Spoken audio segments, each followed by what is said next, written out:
Alors, ce que nous devons faire connaître à tous nos téléspectateurs aujourd'hui est que la prothèse existait déjà depuis lors, mais en Afrique, c'était quelque chose qui n'était pas du tout existante.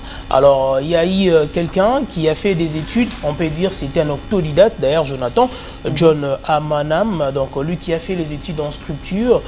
Alors, ses parents ne voulaient qu'il puisse justement suivre l'art, mais lorsque son frère a connu un accident en 2016, il a eu à perdre 3 doigts, donc, et il commençait à réfléchir comment il va faire pour que son frère puisse se réintégrer dans la société, parce qu'il se voyait comme s'il est délaissé par rapport à cet accident.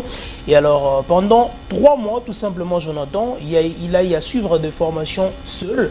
Il s'auto-formait et après, il a commencé justement à créer ce que nous sommes en train de voir.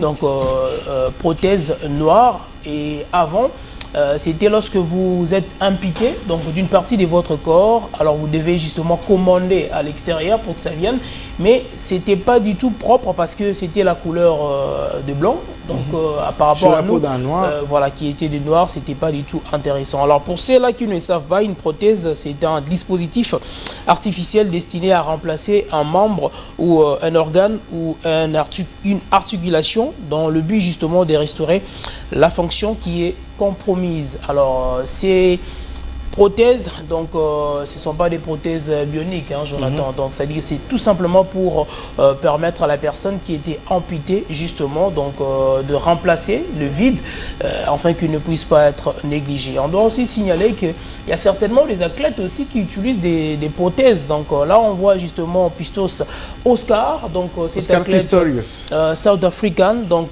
lui qui utilisait des prothèses pour donc courir à 40 mètres avec ses prothèses parce qu'il était amputé de 2 pieds. Donc l'image nous sommes en train de voir. Mais bon, une triste nouvelle aussi pour ceux-là qui ne savent pas. Donc Pistos a été arrêté depuis 2014. Donc il est en train de purger sa peine. C'est en 2024, au mois d'août prochain, qu'il sera libéré parce que c'était pour 10 ans. Donc de suite justement à la mort de sa femme, Steve.